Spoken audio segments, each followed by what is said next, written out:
गणपति बप्पा जी आ रहे हैं भोग के लिए। अगर आपको कुछ भी बनाना नहीं आता तो बस ये कर लो। अगर आपने ये बना लिए ना तो आप मास्टर बन जाएंगे और इसके बाद आपको और कुछ अच्छा ही नहीं लगेगा। तो चलिए वीडियो शुरू करते हैं। महाराष्ट्र के ट्रेडिशनल जो मोदक होते हैं वो चावल और गेहूं से ही बनाए जाते हैं, तो आज की शुरुआत हम उन्हीं से ही करेंगे।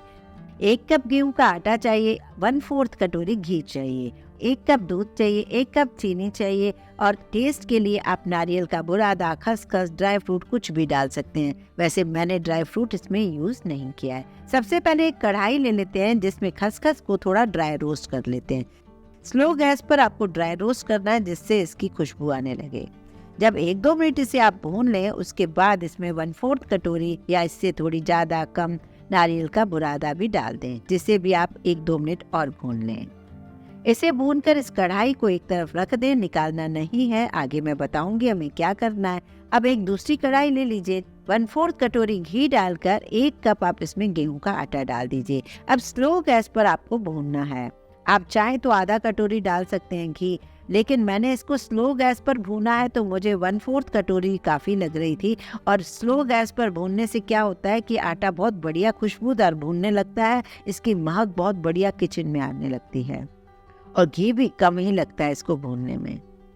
कढ़ाई थोड़ी मोटी है तो इसमें जलने का भी कोई डर नहीं है। जब ये अच्छे से आटा भुन जाए, गोल्डन कलर का हो जाए और खुशबू आने लग जाए, घी भी पर्याप्त है इसमें दिख रहा है, मैंने दबाकर देख लिया, तब आप क्या करें, गैस बंद कर दें। अब हम उसी कढ़ाई को लेते हैं जहां हमने नारियल का बुरादा और खसखस भून के रखा था, उसमें हम डालेंगे 1 कप चीनी। 1 कप चीनी डालने के बाद 1 कप डाल दीजिए दूध और इन सबको एक बार पका लीजिए।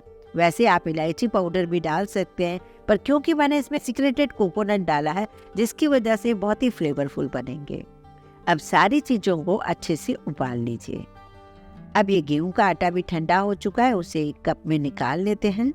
जैसे ही दूध में उबाला आने लग जाए आप धीरे धीरे ये गेहूं के आटे को, जो भुना हुआ गेहूं का आटा है, वो डालते जाइए और मिक्स करते जाइए। ये सारा काम आपको स्लो गैस पे करना है वरना लम्स आ सकते हैं। देखते ही देखते ये आटा जो था हमारा, जो दूध के साथ बहुत अच्छे से मिक्स हो गया और एक लम्स सा बन गया है। लास्ट में 1 चम्मच घी डाल दीजिए और गैस बंद कर दीजिए। ये बहुत ही नरम और मुलायम बनते हैं, स्वादिष्ट बहुत बनते हैं क्योंकि इसमें दूध और नारियल डला है। थोड़ा जब तक ठंडा हो जाए तब आप इसे बड़े छोटे मोल्ड में बना लीजिए। पहले मैं आपको बड़े मोल्ड में भी बनाकर दिखाती हूँ, फिर छोटे छोटे भी बनाकर दिखाती हूँ। जब छोटे छोटे बनाएंगे तो पूरे 60 मोदक आपके बनकर तैयार हो जाएंगे। आप चाहें तो इसके अंदर फिलिंग भी भर सकते हैं, पर आज मैंने इसमें फिलिंग नहीं डाली है। आप चाहें तो हाथ से बनाएं या चाहें तो इस तरीके से मोदक मोल्ड से बनाएं।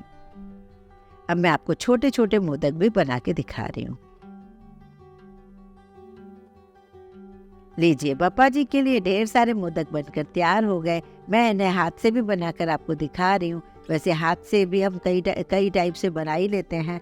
एक और बात, आप चाहें तो यूं ही भोग लगाएं या फिर इन्हें थोड़ा सा डेकोरेट करें, या हल्दी या केसर या कोई भी रेड कलर, उससे आप थोड़ा सा डेकोरेट कर देंगे तो और सुंदरता इनकी बढ़ जाएगी। यहाँ देखिए, मैंने गुलाब की पत्तियाँ रखी हैं, थोड़ा सा रेड कलर लगाया है और पिस्ते की कतरन से सजा दिया है। आपने देखा ना, बिना कोई झंझट के बहुत बढ़िया मोदक बनकर तैयार हुए हैं। कैसे लगे आपको ये नॉर्मल से गेहूं के आटे से मोदक बनाने के तरीका? चलते हैं एक और बनाने के लिए। ना मैदा चाहिए, ना बेसन चाहिए, ना ही चाशनी बनानी है, ना ही बूंदी को तलना है। श्री गणपति जी के लिए चाहे तो आप जब भी मन करे आप उनके प्रिय मोदक या लड्डू बनाएं। तो चलिए इस सीक्रेट को बताती हूँ बनाए कैसे। सबसे पहले मुझे चाहिए 1 कप दलिया।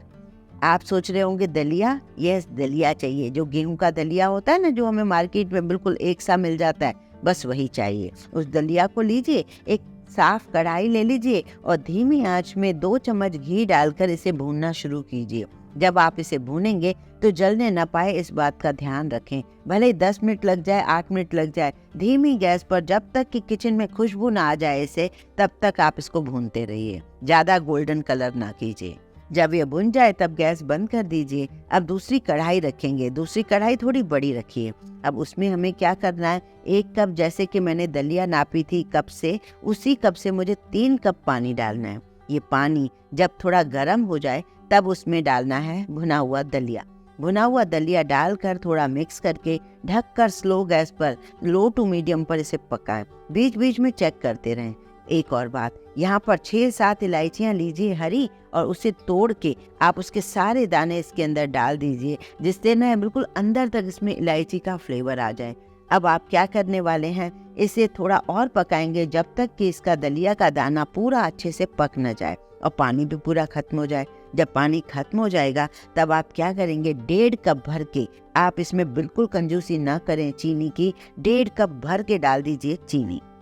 जैसे ही आप चीनी डालेंगे तो शुरू में तो आपको गैस की फ्लेम नहीं बढ़ानी है। जैसे ही चीनी घुलने लग जाए तब आप गैस की फ्लेम फुल कर दीजिए और इसे अच्छे से चलाएं। अब आपका ये बढ़िया सा पक रहा है। अब आप इसमें डाल दीजिए तंदूरी कलर। अगर आपको तंदूरी कलर नहीं डालना है, वैसे लड्डू मोदक तो इस कलर के होते हैं, पर अगर आपको कुछ नया करना है या कलर नहीं यूज़ करना है तो फिर आप क्या करोगे, आप बीट रूट, चुकंदर का रस ले लीजिए, उसे इसमें मिला लीजिए, क्योंकि पिंक कलर के मोदक और लड्डू भी बड़े आजकल ट्रेंडिंग में हैं, बहुत अच्छे लग रहे हैं, तो आप वो डाल सकते हैं। और नहीं तो मैंने तो अभी यहाँ पर तंदूरी कलर ही डाल दिया। अब आप यहाँ पर 2 चम्मच भर के फिर से घी डाल दीजिए। 2 चम्मच हमने शुरू में भुनाई में डाले थे, 2 चम्मच अभी डाल दिए। थोड़ा पकाने के बाद 2 चम्मच फिर डाल दीजिए। कुल मिला के 6-7 चम्मच से आपका ये 1 किलो लड्डू बनकर तैयार हो जाएगा। एक और बात, यहाँ पर मैंने इलायचियाँ तो डाल ही दी हैं, यहाँ पर और इसकी अच्छी टेस्ट आए तो यहाँ पर मैंने कुछ केसर की पत्तियाँ डाली हैं। अगर आपके पास केसर ना हो तो 2-4 बूंदें आप केवड़े की डाल दीजिए, जिससे बिल्कुल बहुत ही बढ़िया टेस्ट आए, दलिया का टेस्ट बिल्कुल आपको रियलाइज ही ना हो। अगर आपको हलवे टाइप चाहिए तो आप ये मिश्रण तैयार है, इसमें थोड़े से ड्राई फ्रूट डाल दीजिए, चाहे तो खरबूजे के बीज वगैरह, या फिर आपको हलवा नहीं चाहिए तो इसे थोड़ा सा और पका लीजिए। थोड़ा सा पकाने के बाद जब आपको इस तरीके से मिश्रण लगने लगे तब आप गैस बंद कर दीजिए और इसे थोड़ा ठंडा होने दीजिए। जब ये थोड़ा ठंडा हो जाएगा तब लीजिए यहाँ पर मोदक मोल्ड और उसमें थोड़ा थोड़ा ड्राई फ्रूट रखते हुए इस मिश्रण को डालकर इसे बंद कर दीजिए और मोदक बहुत ही बढ़िया शेप में बनकर तैयार हो जाएगा। जो भी खाएगा हर एक यही कहेगा तो ऐसे मोदक तो हमने मार्केट में भी नहीं खाए, यकीन मानिए बेहद पसंद आएगा। और इसी तरीके से आप इन सारे मोल्ड को डाल कर आप इसके मोदक बना लीजिए। अगर आपके पास इतना टाइम भी नहीं है तो आप इनके लड्डू भी बना सकते हो, क्योंकि लड्डू बनाना और आसान है। इसके लड्डू जैसे मोतीचूर के बनाते हैं ना, बस वैसे ही बनेंगे। सारी चीजें बन चुकी हैं और इनका वेट कम से कम 1 केजी से ज्यादा ही है, कम नहीं है। ये तैयार हो गए हैं। अब आप फ्री होकर आराम से खूब सारा प्रसाद बनाइए, कोई प्रॉब्लम ही नहीं आएगी। ड्राई फ्रूट आप अपने हिसाब से लगाइए, आपको बिल्कुल हलवाई वाला लुक चाहिए तो थोड़ी थोड़ी बर्फ भी लगाकर एंजॉय कर सकते हैं। ये जो मोदक दिख रहे हैं, जो कि हलवाइयों की दुकान पर भी अक्सर नहीं मिलते हैं, साफ शुद्ध मिनटों में बनने वाले ऐसे मोदक हर घर में बनने चाहिए। और थोड़े थोड़े बनाइए और एंजॉय कीजिए। इसे बनाना बहुत आसान है। तो उसके लिए आपको करना क्या होगा, नारियल का बुरादा लेना होगा, या फिर आपके यहाँ गोला है तो गोले को छील लीजिए और बारीक टुकड़ों में काट लीजिए और उसे धीरे धीरे पल्स मोड पर आप उससे बिल्कुल बारीक चूरा बना लीजिए, मतलब ग्राइंड करना है। थोड़ा सा इसमें ऑयल भी निकल आएगा और ये ना और ज्यादा फाइन हो जाएगा, तो नारियल की मिठाई नहीं लगेगी, बिल्कुल मावा लगेगा। ये छोटी सी ट्रिक है, एक बार आप इसको जरूर फॉलो करना। दूसरी ट्रिक ये है कि रेशो का ध्यान रखना। अब यहाँ पर जैसे 2 कटोरी, कोई भी एक कटोरी सेट कर लो, कप सेट कर लो। 2 कटोरी मैंने नारियल का बुरादा लिया है, जैसे मैं ग्राइंड करने वाली हूँ। 1 कटोरी उसी से ही नाप के मैंने मिल्क पाउडर लिया है, कोई भी कंपनी का आपके पास मिल्क पाउडर है ले सकते हो। और 1 कटोरी आप ले लीजिए उसी नाप से पिसी चीनी। आप मिश्री की चीनी बना सकते हो, मतलब चीनी पाउडर बना सकते हो, आइसिंग शुगर ले सकते हो, कास्टर शुगर ले सकते हो, सारी चॉइस आपकी है। और आपको अगर खांड लेना है, जो देसी खांड बूरा होता है, उसे आप एक बार फाइन कर लीजिए ग्राइंड करके। कुल मिला के हमें सारी चीजें फाइन चाहिए। और हमें आधा कप से भी कम चाहिए दूध, जो कि नॉर्मल गर्म नहीं, ठंडा चाहिए। मैंने एक परात में सारी चीजें डाल दी हैं। अगर आपको एक एक वैरायटी के बनाने, थोड़े थोड़े बनाने, तो आप उस हिसाब से मिश्रण बनाइए। पहले मैंने ग्राइंड किया नारियल के बुरादे को, उसके बाद धीरे धीरे मैंने इसमें डाल दिया मिल्क पाउडर को। मिल्क पाउडर डालने के बाद उसे सबको हमें अच्छे से मिक्स करना होगा और मिक्स करने के बाद ही हम इसमें डालेंगे पिसी चीनी। ये मिक्स इसलिए अच्छे से करना जरूरी है क्योंकि जो नारियल ने अपना ऑयल छोड़ा है ना वो इसके साथ मिक्स हो जाए। अब हम इसमें पिसी चीनी डाल रहे हैं। चीनी में अगर गुठले हैं तो आप छान लीजिएगा प्लीज़। जैसे पूजा के टाइम में हम लोग बहुत बिजी होते हैं ना, ऐसे में बहुत जल्दी और मिनटों में बन जाएगा। अब हम क्योंकि कई वैरायटी का बनाएंगे तो हम क्या करेंगे, थोड़ा सा मिश्रण को निकाल के अलग रख देती हूँ और बाकी के मिश्रण को मैं दूध से गूंथ रही हूँ। दूध बस थोड़ा थोड़ा डाल के इसका डो बना लीजिए। चीनी है ना इसके अंदर, तो थोड़ा दूध डाल के फिर रुकिए, थोड़ा चलाइए, दूध डालिए, नहीं तो एक साथ अगर बहुत ज्यादा डाल देंगे तो ये लूज हो सकता है। बिल्कुल मावा लगेगा, नारियल का बुरादा नहीं लगेगा आपको। ये बन चुका है, इसे आप अलग रख देते हैं, ये करेक्ट है। अगर थोड़ा सा भी आपसे लूज हो जाए तो इसे फ्रिज में रख सकते हो आप। अब जो मिश्रण मैंने निकाल के रखा था, ये मैं केसर वाला दूध ले रही हूँ। जैसे हम दूध गर्म करके रखते हैं ना और उसमें केसर की पत्तियां डालकर तो कलर बहुत अच्छे से आ जाता है, वही लिया है मैंने। उससे ना कलर बहुत परफेक्ट आ रहा है। बहुत पहले मैंने रसमलाई मोदक आपके साथ शेयर किए हैं, वो भी लगभग बिल्कुल इसी तरीके से हैं, वाइट हैं। तो आप भी अपने हिसाब से ना बहुत सारे वेरिएशन करके बना सकते हो। यहाँ पे आप चाहें तो आप हाथों से बनाएं या फिर मोल से बनाएं, चॉइस आपकी है।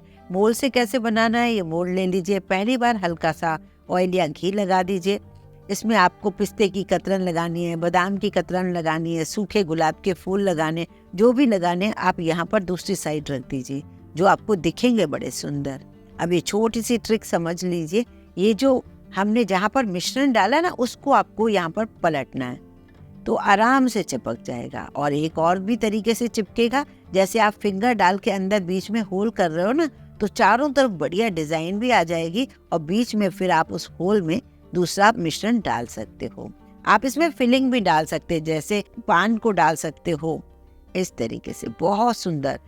इस तरीके से आप मोदक बना लीजिए और बहुत ही बढ़िया तरीके से सजा दीजिए और भोग लगा दीजिए। आपका मन करे तो वर्क भी लगा सकते हो, कोई और भी ड्राई फ्रूट लगा सकते हो। अब जो मैंने ये वाइट मिश्रण दिया है थोड़ा सा, इसमें मैं टूटी फ्रूटी डाल रही हूँ, जो अक्सर हम केक में डालते हैं, वो भी बहुत सुंदर लगेंगी, इसमें स्वाद भी बहुत बढ़िया आएगा। आप ऐसा भी कर सकते हो कि जैसे आप इसके अंदर जो फिलिंग डाल रहे हो ना अंदर, तो ओरियो बिस्किट का पाउडर बना लीजिए क्रीम समेत और इसके अंदर घुसा दीजिए, बच्चों को बड़ा अच्छा लगेगा। अंदर से जब ओरियो बिस्किट अंदर से निकलेगा, या कोई भी ड्राई फ्रूट का एक पीस डाल दीजिए भुना हुआ, बहुत ही अच्छा लगेगा। ये मैंने पूरे मिक्स कर लिए थे, तो जहाँ भी आप खाएंगे ना उसका स्वाद आएगा। इसी तरीके से आप सजा दीजिए। तो इन सारे में से आपको कौन सा बहुत ज्यादा आपका फेवरेट है? आपने इस बार गणपति जी की क्या क्या तैयारियां की हैं वो भी मुझे बताइए। इस वीडियो को आप कहाँ से देख रहे हो ये भी बताइए। पसंद आए तो लाइक कीजिए, ज्यादा से ज्यादा शेयर भी कीजिए।